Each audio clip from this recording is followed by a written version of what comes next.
Boa noite a todos. Já estamos aqui presentes para a palestra dessa noite. É um prazer estarmos aqui nesse nosso encontro de terça-feira, estarmos juntos mais uma vez aqui na nossa casa, num formato novo, mas que com certeza é revestido dos nossos antigos objetivos, né?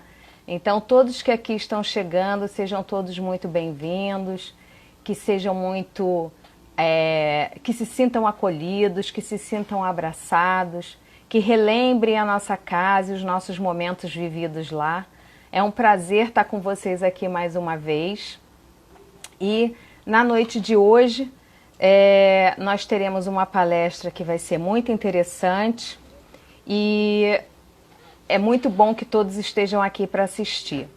O nosso palestrante da noite de hoje, ele é o Dr. Décio Iandoli Júnior. Ele é médico, palestrante espírita. Ele é do Centro Espírita Maria Modesto Cravo, em Campo Grande, Mato Grosso do Sul. Ele é presidente da AME, Associação Médico Espírita do Mato Grosso do Sul, e também vice-presidente da AME Internacional. E ele vai estar aqui conosco hoje para falar sobre um assunto muito importante. O nosso tema de hoje é ser espírita em tempos de pandemia. Então eu vou convidar aqui o Dr. Décio para entrar e dividir a tela comigo para que ele possa começar a sua palestra.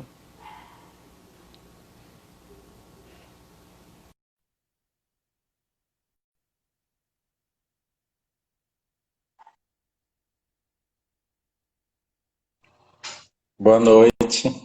Boa noite, Décio. É um prazer tê-lo aqui na nossa casa. Tudo bem? Tudo ótimo, tudo tranquilo.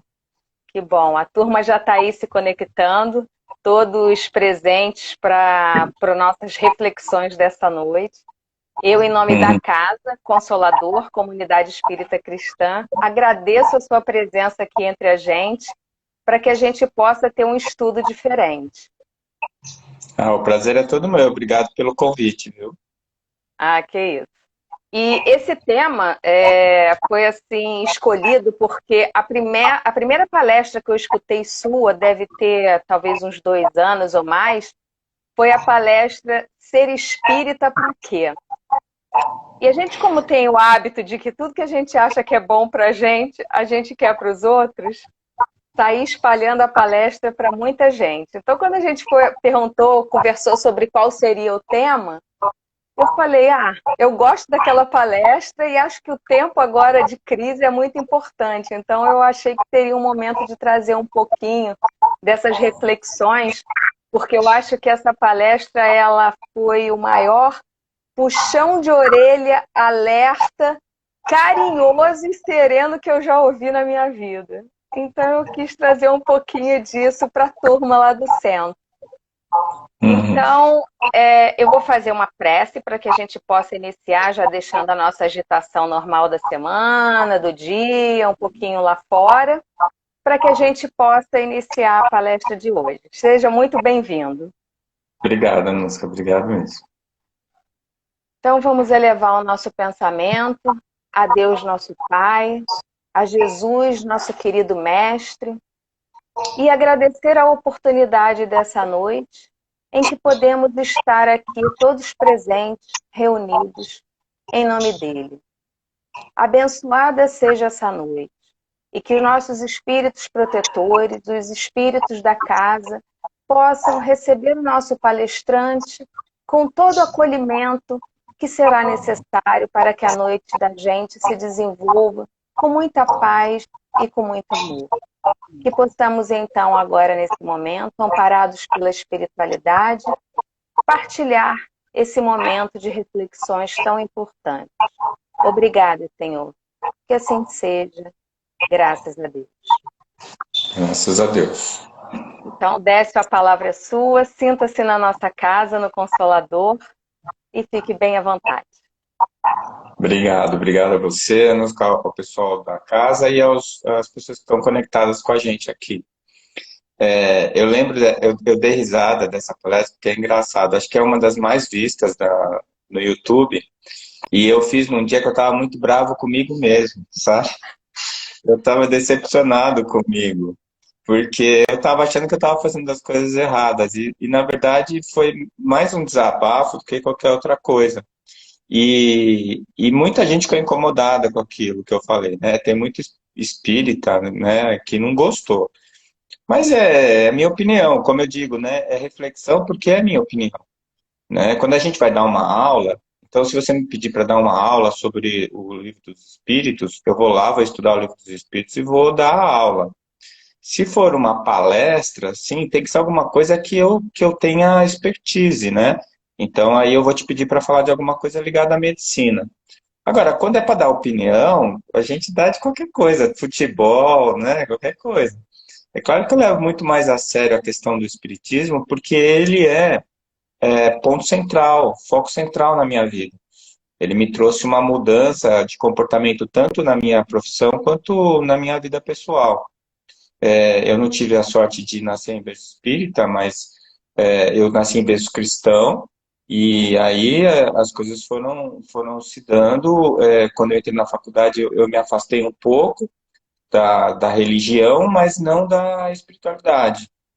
E quando eu encontrei o Espiritismo, ele foi uma luva para mim, caiu que nem uma luva, porque eu não precisava abandonar os meus conceitos científicos e, ao mesmo tempo, eu estava em contato com Deus, né? E com a mensagem cristã de Jesus. Então foi muito legal isso para mim. E eu acho oportuno a gente voltar a esse assunto, né? Ser espírita para quê? No momento da pandemia, porque quer queira, quer não, se a gente é espírita e a gente está ouvindo há mais de 150 anos que nós estamos na transição, e o Chico Xavier já tinha cantado a bola que 2019 ia ser o auge dessa transição, e de repente, 2019, o planeta para, no mínimo a gente tem que desconfiar que tem alguma coisa acontecendo de importante, né? E nós somos privilegiados porque a gente tem informação privilegiada, nós espíritas. Então, esse é o lado bom. O lado ruim é que aos que muito foi dado, muito será pedido. Então, a gente tem, além de uma série de informações e possibilidades, a gente tem também as nossas responsabilidades. E sobre isso que eu queria refletir um pouquinho, porque quando a gente pensa em ser espírita, tem muita gente que fala assim, eu observo muitas pessoas quando elas comentam sobre isso, né? Ah, ele é espírita. Ah, e o que é o espiritismo? Ah, eles acreditam em encarnação e mediunidade. Tá, a gente acredita, mas é isso que é ser espírita? Então, se eu acreditar em reencarnação e se eu acreditar em mediunidade, os dois ao mesmo tempo, então eu sou espírita. Não, tem várias doutrinas que pensam desse jeito, que são adeptas à reencarnação. Aliás, o Hernani Guimarães fez um estudo muito interessante sobre a origem das religiões e ele mostrou que todas elas eram o Hernani não, Herculano, desculpa, todas elas eram reencarnacionistas na sua origem. Então isso não é novidade. E a mediunidade muito menos, né? As pitonisas lá do Egito já eram médiums e os imperadores, os reis, os faraós consultavam elas, né?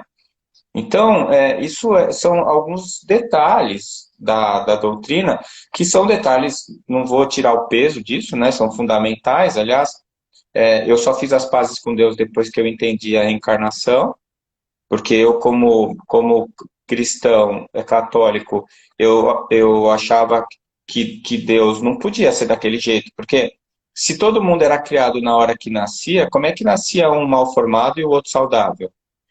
E se a gente ia para o céu ou para o inferno pelo que a gente tinha feito durante a nossa vida, como é que podia ir para o céu ou para o inferno um que nasceu na favela, não teve pai, não teve mãe, e os vizinhos induziram ele ao tráfico de drogas, e o outro nasceu numa família maravilhosa, cheio de amor, carinho, teve todas as oportunidades. Então, cadê a justiça? Quando eu entendi a reencarnação, eu comecei a fazer as pazes com Deus, né? É, isso foi muito libertador para mim, assim, sabe? Me trouxe uma paz, uma tranquilidade muito grande. Então, nós temos essa base na nossa doutrina que é fundamental. A doutrina foi criada com uma metodologia científica, mas usando a mediunidade como ferramenta. E a reencarnação é um ponto focal. Mas o que é ser espírita? O espiritismo é o cristianismo redivivo. Então, isso significa o quê? Que a gente voltou à raiz. Nós somos cristão raiz, nós não somos cristão Nutella, né? Quer dizer, a gente tem que ir atrás das bases dos ensinamentos de Jesus, né? E a gente tem que ser o mais fiel possível a esses ensinamentos. Esse é o momento em que isso está sendo solicitado para a gente. Sabe que ontem eu fiz uma live e eu falei sobre essa questão da pandemia, porque tem uma coisa que me chama muita atenção nessa infecção pelo Covid. Quando você usa a máscara, por exemplo, você não está usando a máscara para se proteger, porque a máscara não protege você, você está usando a máscara para proteger o outro. Né? A gente sabe que o índice, a mortalidade da infecção pelo Covid gira em torno de 1,5% a 3%, né? E que, no máximo, 10% vão precisar de um atendimento hospitalar. Então, 90%, 90% a 95% das pessoas não vão ter problemas com o Covid. Vai passar por elas como se fosse uma gripe forte. Ou, às vezes, até eles não têm nem sintomas, e têm infecção e não tem sintoma. Então, por que a gente vai cuidar? Por que a gente vai usar máscara? Por que a gente faz lockdown? Primeiro ponto, a gente faz isso porque a gente quer proteger os 10%. A gente quer proteger aqueles 3% que vão morrer. Porque quem são esses 3%? Pode ser o seu pai, a sua mãe, pode ser a sua avó, o seu avô, pode ser você, mesmo que você não tenha comorbidade. Está cheio de gente, de casos, de jovens sem comorbidades e que estão morrendo por causa do Covid, né? Então, você está fazendo muito mais pela probabilidade de alguém que você ama morrer e que as pessoas mais vulneráveis morram do que propriamente de você. Esse é o primeiro ponto. E o segundo ponto é que se você, aí pensando mais egoisticamente, se você não se cuidar, se você não evitar a contaminação, os hospitais vão ficar lotados, não vai ter mais vaga para nada, e se você precisar de um hospital por algum motivo, se você fizer um apendicite, se você sofrer um acidente de carro, se você infartar, não vai ter onde internar e você vai morrer. Não é? E quando eu falei isso, que a gente estava usando a máscara e estava fazendo lockdown pelos 10%, aí alguém escreveu lá no comentário, por que os 10% tem que prejudicar os outros 90%? Ou seja, esse não é espírita, esse não é cristão, né? Ele ainda tem que aprender sobre solidariedade, ele ainda está naquela lei de Gerson, né? Eu quero levar vantagem. Quem não gosta de levar vantagem? Né? Se a vantagem não for para todos, não é vantagem, não é desvantagem. É só você ver aquele cara que ganhou muito dinheiro e que não consegue usufruir o dinheiro dele porque ele está num bolsão de pobreza e os pobres tentam atacar, sequestrar, roubar ele. Por quê? Porque não adianta você querer ser feliz sozinho. A gente precisa evoluir em grupo, nós evoluímos em grupo. É uma lei divina isso. Então as pessoas estão começando a ter que se tocar desse detalhe, né? Que não tem como a gente fazer, a gente evoluir em voo solo, né? Personalista. A gente precisa do outro para a gente poder ajudar o outro e para poder ser ajudado pelo outro. Então, nesse momento em que a nossa liberdade está prejudicada, nesse momento em que muita gente está falindo, mesmo quem não está falindo, quem tem um emprego estável, está ganhando menos do que está acostumado. A gente trabalha menos, ganha menos, mas a gente gasta igual, né? Principalmente quem está com prestação, faculdade de filho e tudo mais. Então, é claro que está sendo uma época muito dura para todo mundo. Muito dura. Mas pensa na outra alternativa, né? Porque existiam várias possibilidades. se tivesse tido guerra nuclear, e nós passamos perto disso, né, com a Coreia, com a guerra no Oriente Médio, ia ser muito pior. Então, das opções que a gente tinha, talvez a pandemia tenha sido a menor delas. Apesar de que isso ainda vai ter desdobramentos. Por quê? Por causa das condições econômicas, por causa do que a gente não sabe como isso vai acabar. Mesmo com a vacina, a gente não sabe se a vacina vai conferir imunidade por muito tempo. A gente não sabe se esse vírus vai sofrer mutação e deixar de ser sensível à vacina e uma série de outras coisas. Eu acredito que essa transição ela já está planejada há muito tempo, e como a doutora Marlene falava, os espíritos não improvisam, então já está tudo certinho.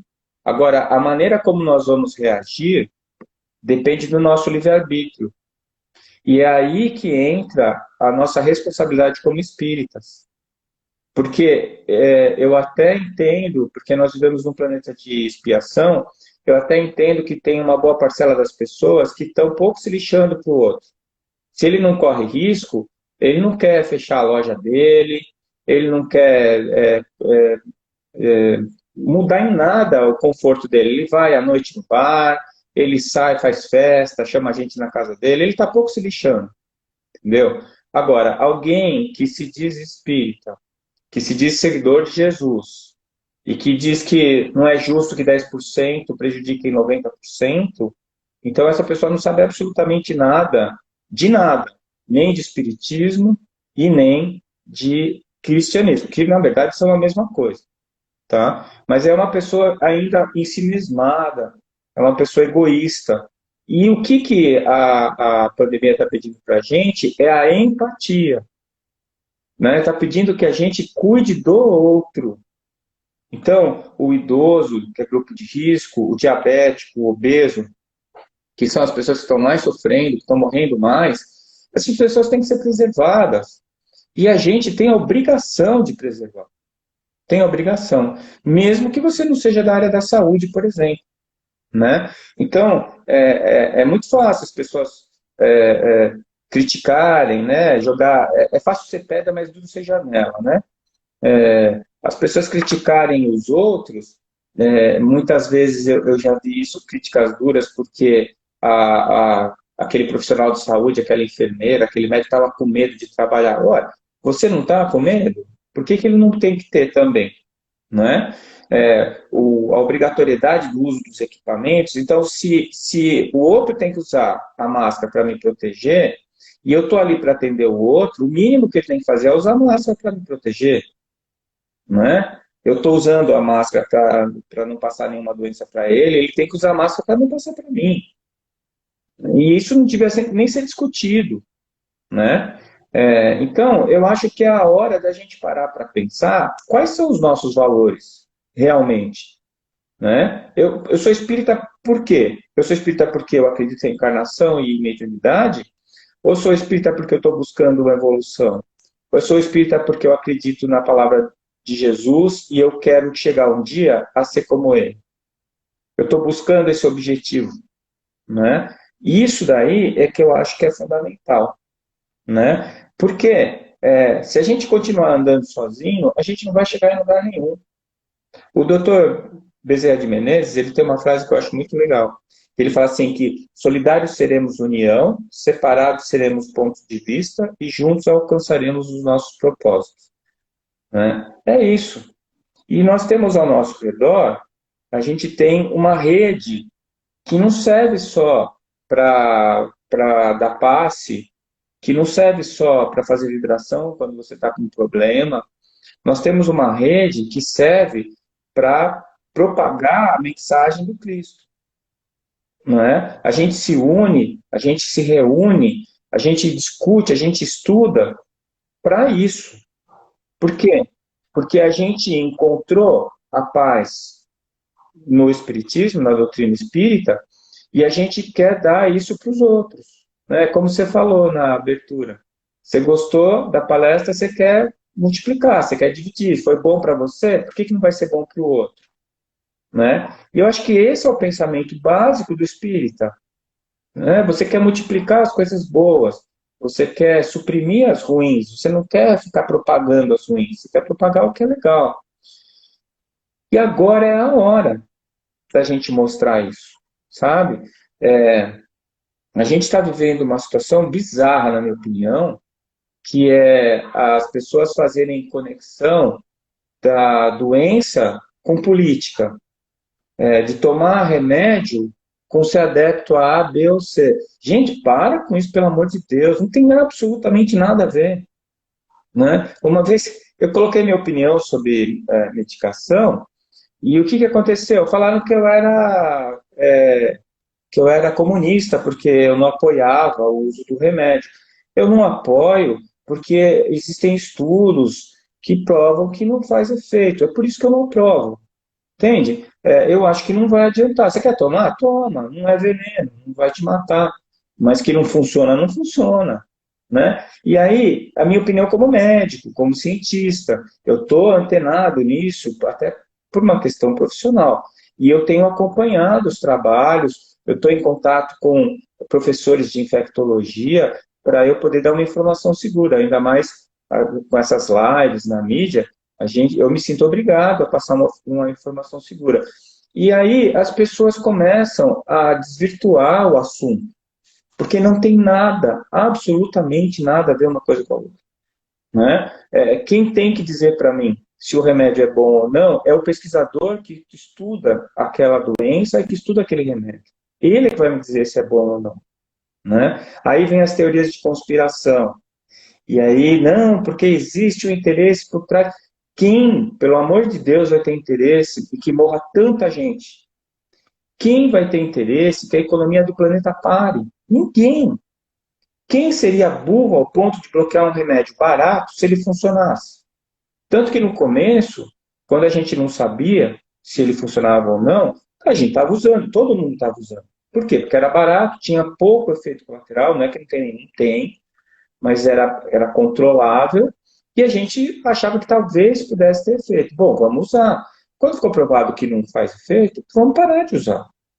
Né? Agora, as pessoas elas vão usando a dor do outro para se promover, vão usando o medo do outro para ganhar vantagem.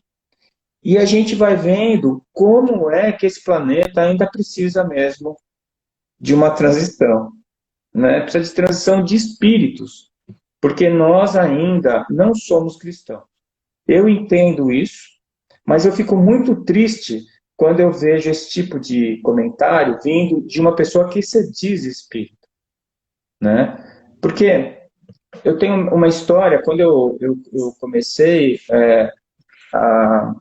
que eu entrei em contato com a doutrina, e eu aprendi a fazer o evangelho no lar, eu comprei um evangelho e eu abria, caía o homem de bem. Aí eu li aquilo lá e eu ficava triste, porque eu falava, nossa, vai demorar para eu chegar lá. Aí na outra semana eu abria o homem de bem. Aí na outra semana eu abri o homem de bem. Eu falei, não é possível, tem alguma coisa errada. Aí eu fui falar com alguém no centro que estava orientando, ele falou assim, é porque tá viciou o seu livro. Eu falei, mas é novinho? Não, mas viciou. Você abriu uma vez e abre sempre no mesmo lugar. Aí eu falei, tá bom. Aí eu fui lá e comprei uma espiral. Aquele evangelho em espiral. Eu falei, esse aqui não tem como viciar. Primeiro dia que eu fui abrir, o homem de bem. Aí eu falei, bom, não é por acaso, né? Eles estão tentando me dar uma dica, mas aquilo me deixava triste. Porque eu falava assim, meu Deus, eu não sou isso aqui ainda, né? Vai demorar. Eu acho que nem nessa encarnação eu não resolvo isso tudo aqui. Eu tenho algumas coisas que eu já estou mais ou menos, mas aí, nesse dia que eu abri, eu fiquei tão chateado, eu resolvi continuar. E a lição seguinte era o verdadeiro espírito. E aí, nessa lição, está escrito lá, tem um monte de coisa, né? Vocês podem ler de novo, vocês vão ver. Mas tem uma parte lá que diz assim, que o verdadeiro espírita é aquele que se esforça para ser um homem de bem. Ah, bom, aí tá beleza. Entendeu? Porque me esforçar é uma coisa que depende de mim. É uma coisa que está ao meu alcance. A vontade, a minha vontade, é uma coisa minha. Ninguém pode me forçar a ter vontade. As pessoas podem até me estimular, mas elas não podem colocar a vontade dentro de mim. A vontade é minha. E é o que eu tenho para oferecer. seja para quem for, para encarnado, para desencarnado, para Jesus, para a doutrina, tanto faz, desde que eu queira, que eu tenha vontade, a vontade é o combustível da alma. Ela faz você se movimentar para conquistar aquilo, para conseguir chegar lá, né? Então, eu acho que dentro dessa perspectiva, eu posso me considerar um espírita. Porque se eu não sou o homem de bem, mas eu quero ser, eu me esforço para ser, então eu posso dizer que eu sou espírita. Porque eu estava chegando à conclusão que eu não podia falar que eu era espírita. Não é porque eu vou tomar passe, não é porque eu tomo água frutificada, não é porque eu acredito em encarnação, nem que eu acredito em mediunidade, que eu sou espírita. Né? Se eu sou espírita, é porque eu pretendo seguir Jesus. Esse é o ponto básico. E isso é tão forte que o doutrinador, o codificador da doutrina, não o doutrinador, o codificador da doutrina, Kardec, ele foi atrás de um fenômeno físico para fazer uma pesquisa científica, fez a pesquisa científica, estabeleceu uma doutrina científica, mas qual foi o segundo livro? O Evangelho. Por quê? Porque ele percebeu que aquela ciência, ela era, aquele conhecimento que ele tinha levantado, ele remetia diretamente à moral cristã. E aí ele constituiu o Livro dos Espíritos, o Evangelho segundo o Espiritismo. Então, nesse momento de crise, nesse momento de dificuldade que a gente está enfrentando, em que nós temos mais tempo para olhar para dentro de nós mesmos, né? E o reino de Deus está dentro de nós, né? Então é a hora que a gente tem não tem mais a desculpa de falar que não tem tempo, né? Porque eu sempre digo assim que o espiritismo não te pede tempo, ele te pede espaço. Você não precisa ter tempo para ser espírita, você precisa de espaço mental para ser espírita. Você precisa ter espaço na sua cabeça para pensar nisso. Você pode estar fazendo outra coisa, você pode estar dirigindo, você pode estar ouvindo música e você está sendo espírita. Você está com o teu pensamento elevado. Você não precisa de 1 hora para orar. Você precisa, às vezes, de 3 segundos para orar. É só você se lembrar, né, da espiritualidade superior, você se lembrar de um espírito próximo, de um espírito que você acha que tem a ver com você, que você se sente afinizado, ou com Deus mesmo, ou com Jesus, seja lá qual for a sua referência. É 1 segundo. Você está irritado, você está bravo, você está triste, você está deprimido. Se você conseguir pensar nele, é o suficiente para ele inundar o seu coração de pensamentos positivos, de coisas boas que vão te acalmar. Né? Mas é 1 segundo de sinceridade. É 1 segundo de vontade genuína, que faz com que a sua vida mude, que faz com que seu dia possa recomeçar de uma maneira muito melhor. Né? Então, nós somos privilegiados porque nós temos essa doutrina. Né? O Espiritismo, ele não tem senões. Quem tem senão é o movimento espírita. Porque o movimento espírita é feito de espíritos ainda incompletos, como nós. Então a gente pisa na bola, né, com alguma frequência. Mas a doutrina não.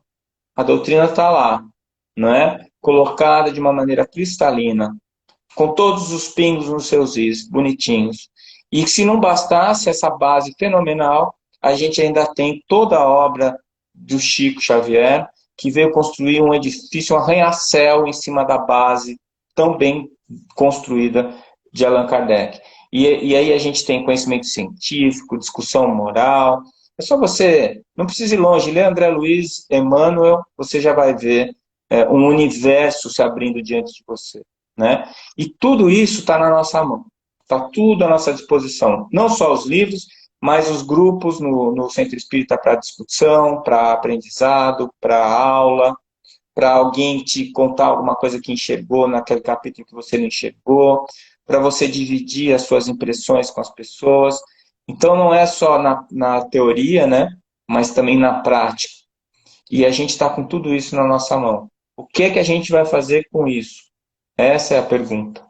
Né? Qual é a responsabilidade que nós temos de ter esse conhecimento nas nossas mãos? né? O que é que nós vamos fazer com isso? Para quem que nós vamos expandir isso daí? Como que a gente vai fazer isso? Então, a minha opinião é que eu tenho que fornecer essas informações para quem quiser ouvir, todos que quiserem ouvir, né? Eu não preciso pedir para ninguém ouvir, nem obrigar ninguém a ouvir, mas eu tenho obrigação de falar sobre isso para todos. Agora, mais do que falar, se a palavra educa, se a palavra informa, o exemplo arrasta. Então, não adianta nada eu fazer um discurso super bonitinho e no dia a dia eu fazer tudo ao contrário. Então, essa é a hora, né? É a hora que eu já falava isso antes, quando a gente passou por outro problema político. Agora parece que a gente só mudou as cores, mas as pessoas continuam raivosas e dicotomizadas, mesmo dentro da doutrina, né? Porque volto a dizer, a doutrina não é o movimento espírita, não dentro da doutrina, dentro do movimento espírita. Porque o movimento espírita é feito de pessoas apaixonadas, pessoas com ideias que elas querem defender de uma maneira às vezes até inadequada, mas elas são. Então, é parar para pensar nesse momento, nas suas reflexões íntimas, se você está sendo um espírita de verdade.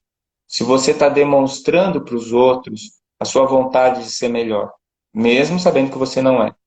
Se você está pensando no outro antes de pensar em você, né? Se você não está fazendo questão de usar máscara porque te incomoda, mas quanto que o que te incomoda vai fazer diferença se o teu vizinho for para a UTI e tiver que ser entubado? Não precisa nem morrer.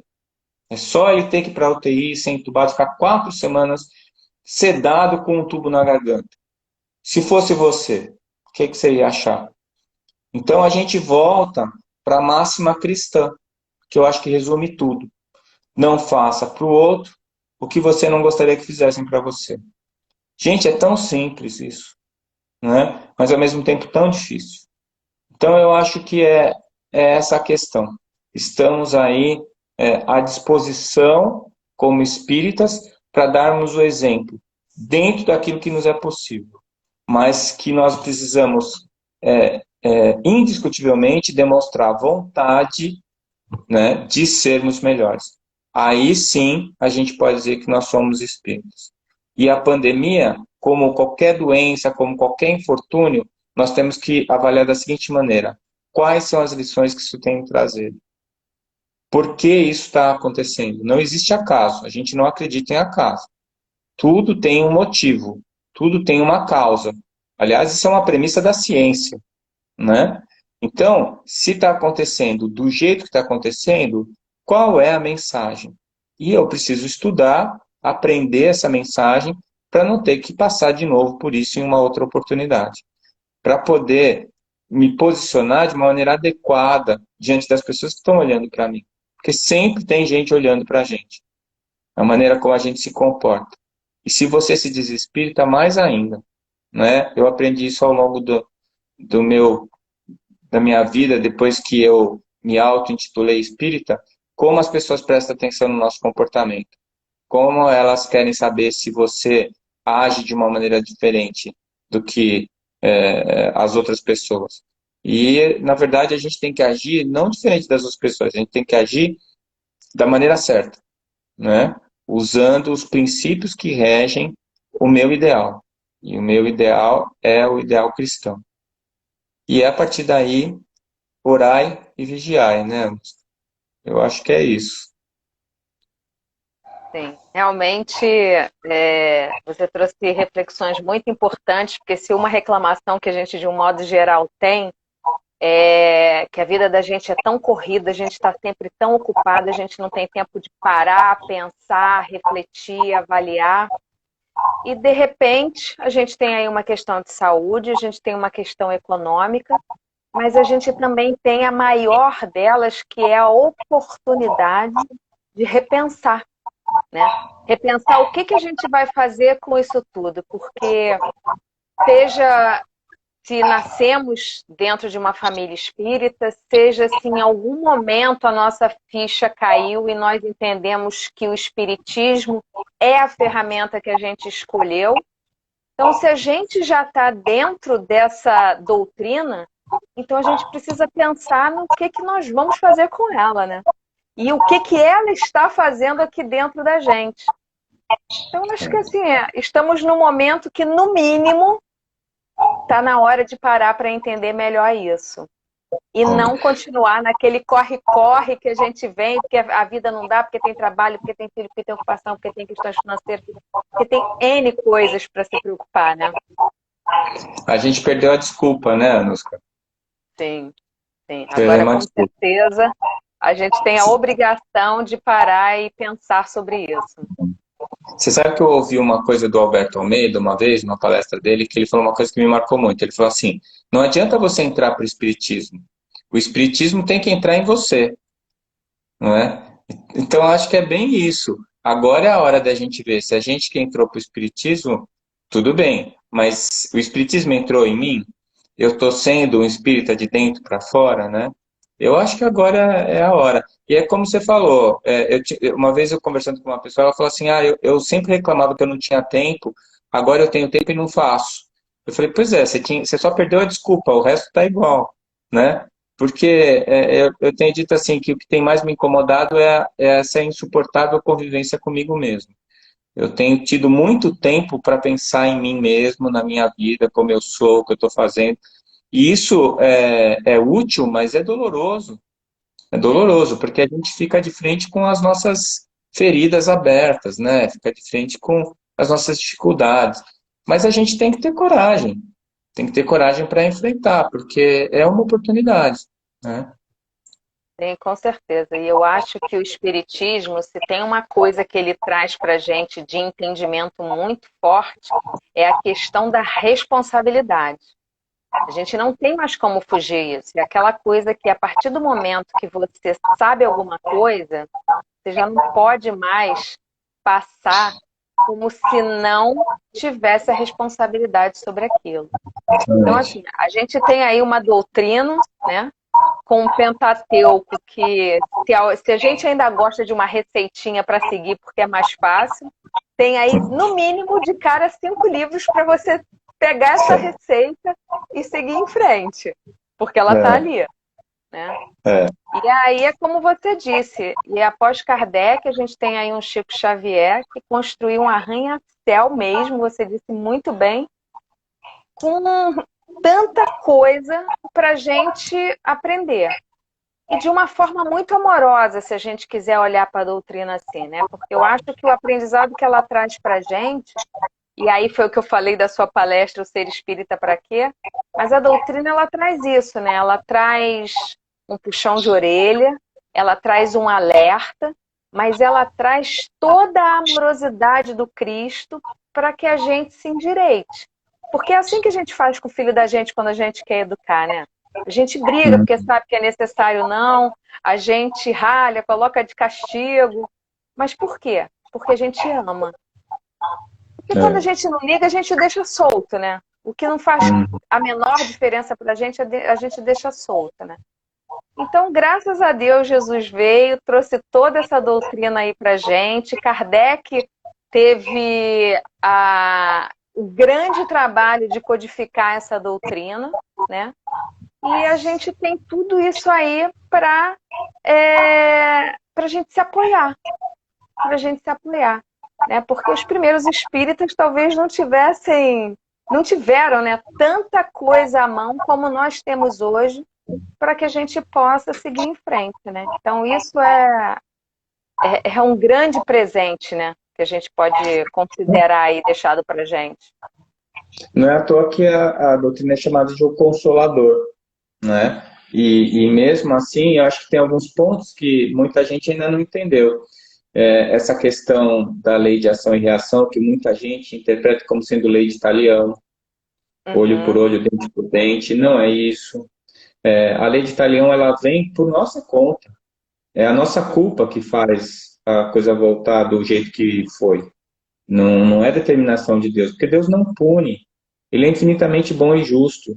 E isso é absolutamente consolador para mim, né? A doença, ela não vem para me punir, ela vem para me ensinar.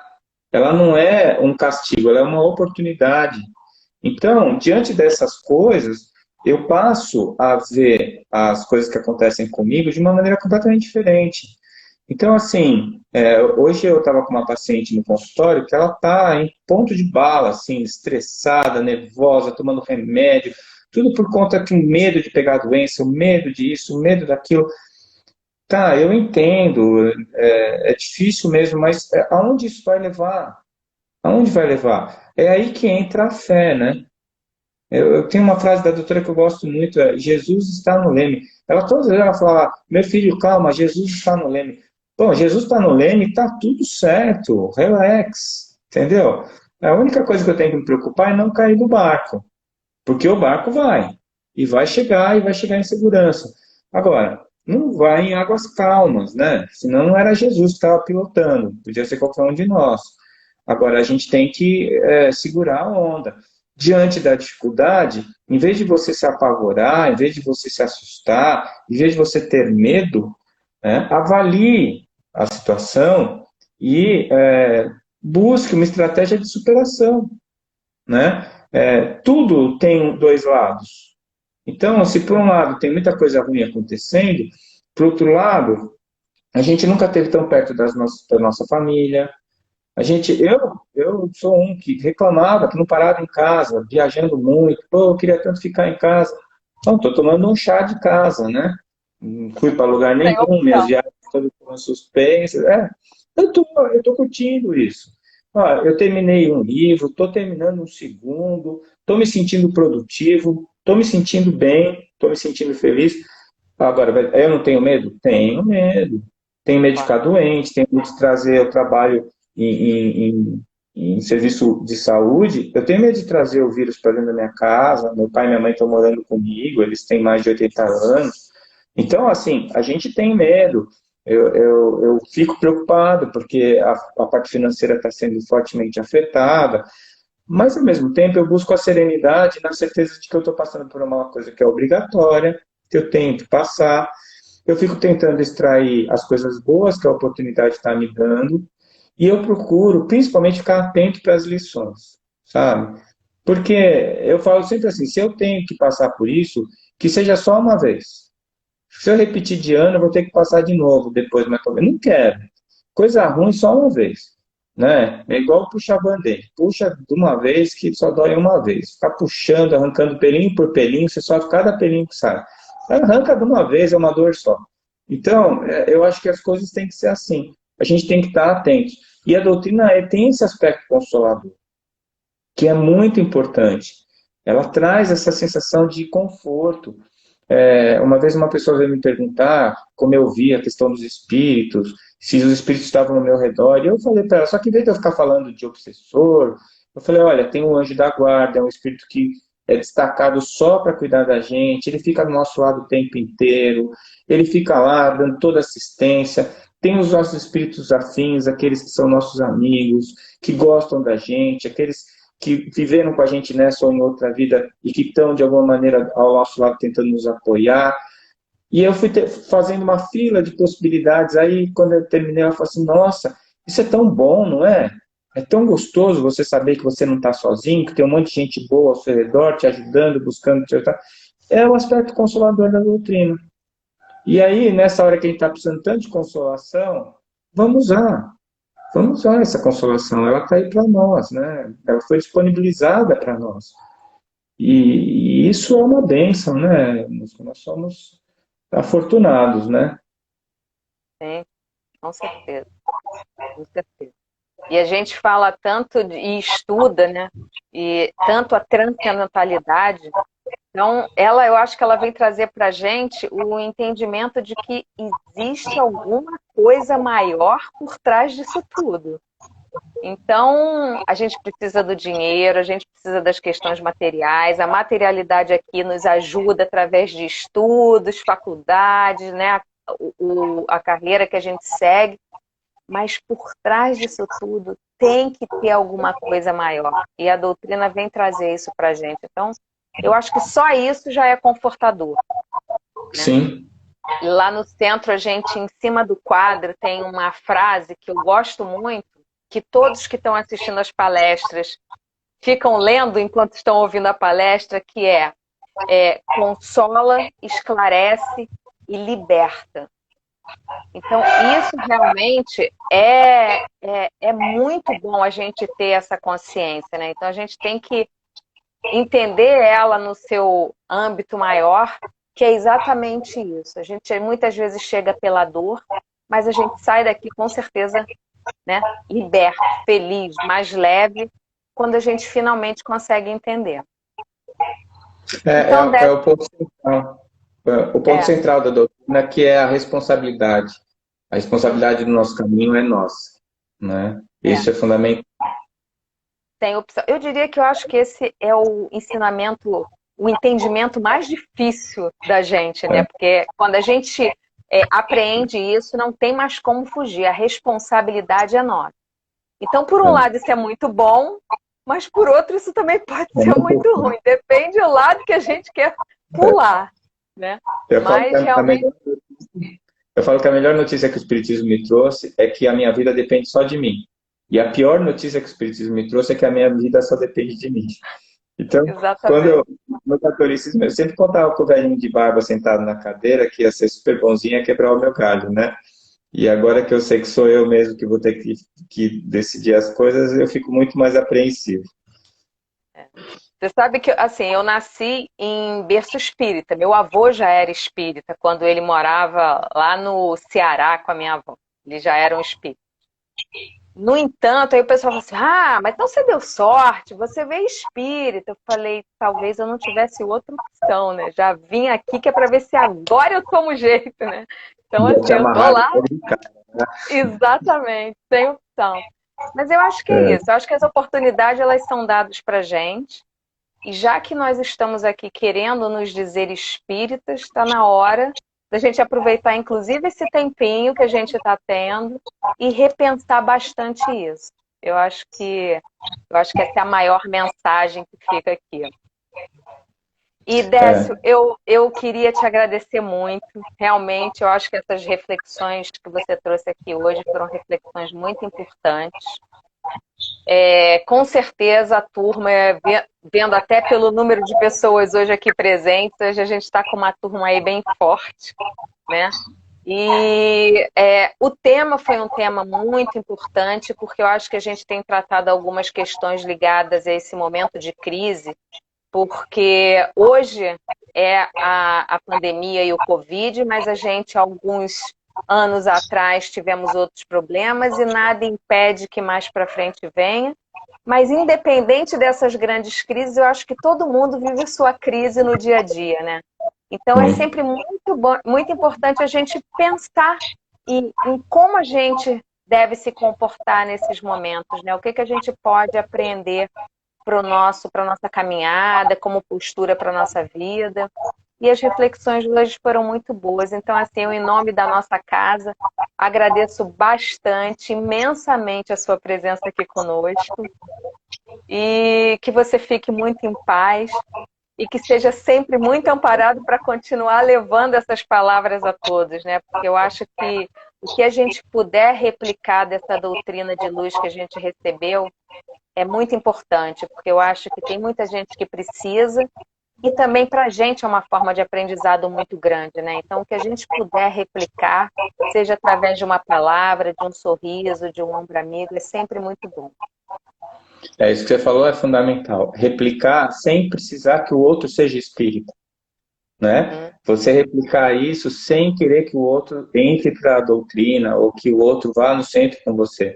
Simplesmente replicar mostrando para ele o que você aprendeu, o que você é capaz de dar, né? E isso é muito, muito importante. Eu fico muito feliz, Anuska, quando tem essas oportunidades, principalmente quando é bate-papo, assim, porque a gente fica mais à vontade, né? Eu já esse assunto já várias vezes eu falei muita coisa aqui que eu já falei em outros lugares, mas é muito importante até para mim, porque eu fico repetindo e eu vou eu vou me sentindo mais tranquilo também, né? Porque eu estou no mesmo barco que todo mundo. Às vezes as pessoas acham que o orador, o autor, é alguém especial. Não, é alguém que está divulgando, mas ele tem as mesmas dificuldades que todos nós, né? E acho que esse convívio é muito legal, porque a gente percebe que não está sozinho, né? Se a gente às vezes se acha louco, não é louco sozinho. Eu falo quando tem reunião da AME, congresso da AME, eu vejo que eu não sou o único louco do planeta, tem mais gente que está no mesmo barco que eu. E quando eu vou para o centro, é muito gostoso olhar para as pessoas e saber que elas têm os mesmos sentimentos e os mesmos pensamentos que a gente, né? E agora é a hora da gente demonstrar isso para os outros, para quem ainda não tem esse tesouro que nós temos. É verdade. Então, eu vou me despedir agora, agradecendo em nome de todos da casa, e vou fazer uma prece de encerramento para gente. Ok. Pai amado de infinita luz e de grande misericórdia, agradecemos as reflexões da noite de hoje. Te agradecemos por podermos estar aqui reunidos em teu nome e pedimos, Senhor, que essas boas vibrações que pudemos aqui receber, que também sejam distribuídas por todos aqueles que nesse momento ainda não conhecem a Ti. Que todos, através dos seus mensageiros de luz, possam receber as suas boas energias, o seu carinho, o seu amor, e que possam vir a entender a necessidade, Senhor, do amor que o nosso querido Mestre Jesus vem nos ensinando há tanto tempo. E que possamos entender, na verdadeira essência, do quanto o amor é capaz de nos mudar em todos os sentidos. Assim, Senhor, te agradecemos mais uma vez e que possamos seguir sempre fortes e contigo em nossas mentes e em nossos corações. Que assim seja. Assim seja. Então, boa noite, Décio, muito obrigada. E com certeza te aguardamos aqui mais vezes para que a gente possa refletir e conversar mais um pouco. Tá bom? Obrigado. Muito obrigado a todos que acompanharam a gente aí. Foi um prazer enorme, viu? Obrigada, foi um prazer. Tchau, tchau. Tchau, Até mais. pessoal, boa noite e até a semana que vem. Tchau.